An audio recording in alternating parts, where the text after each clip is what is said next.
As soon as the mic comes, जी ready sir. Let it bang.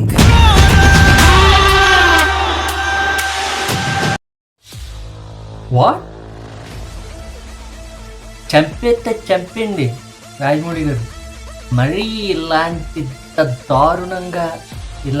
దారుణమైన updates మాత్రం చెప్పబెట్టకుండా ఇవ్వకండి. అసలు ఫస్ట్ ఆఫ్ ఆల్ ఈ వీడియో నాకు ఎలా వచ్చిందో చెప్తాను అండి.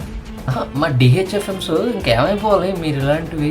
మొన్నేమో అర్ధరాత్రి వచ్చారా ట్విట్టర్లో మొత్తం మహేష్ బాబు గారు మీరు మొత్తం ఆటాడేసుకున్నారు, తగలెట్టేయారా ట్విట్టర్ని.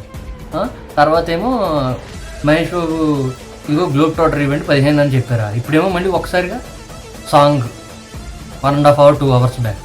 ఫస్ట్ ఆఫ్ ఆల్ ఈ సాంగ్ నాకు వచ్చింది మొబైల్లో చూశాను, 1.5 hours అయింది. ఇది అఫీషియల్ కాదేమో అని చెప్పి నేను స్కిప్ చేసాను, వినలేదు అసలు. తర్వాత మన డిహెచ్ఎఫ్ఎమ్స్ అంతా కూడా ఇన్స్టాగ్రామ్లో భయ్య ఇదిగో సాంగ్ వచ్చింది విన్నావా అన్నారు. ఏం సాంగ్ అబ్బా, అది అఫీషియల్ కాదు కదా అనుకున్నాను. మా ఫ్రెండ్స్ అందరూ కూడా షేర్ చేస్తున్నారు.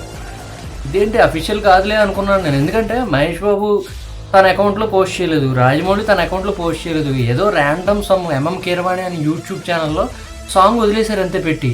శృతి హాసన్ అని ఉంది సింగర్. ఏంట్రా బాబు అని విన్నాను, వద్ద పగిలిపోయింది సాంగ్ అంతే. ఇప్పుడు ఈ బూత్ మాడారని ఏమనుకోద్దు కానీ దాన్ని జస్టిఫికేషన్ చేయడానికి ఇదే అనాలి. హాలీవుడ్ రేంజ్లో ఉంది సాంగ్. ఆ మ్యూజిక్ కానీ ఆ శృతి హాసన్ ఆ వోకల్స్ ఏమన్నా టెరిఫిక్ పాడిందబ్బా. హాలీవుడ్ రేంజ్లో ఉంది మ్యూజిక్ అయితే కనుక. మ్యూజిక్ ఏంటి నా ఫేవరెట్ అయితే కనుక ఆ బ్యాంగర్ అని వచ్చి ఇదిగో ఆ బిట్ ఒకటి వేస్తున్నాయి ఏనండి. Let it bang. అది ఆ బిట్ అయితే మాత్రం నేను ఇప్పటికొచ్చి పార్క్లో వర్కౌట్స్ చేస్తా. ఆ సాంగ్ ఒక 30-40 సార్లు విన్నా. అంత హైప్ ఎక్కిసింది సాంగ్. ఒక పర్ఫెక్ట్ గ్లోబ్ ట్రాటర్కి ఎలాంటి సాంగ్ పడితే ఎలా ఉండాలో అలా ఉంది.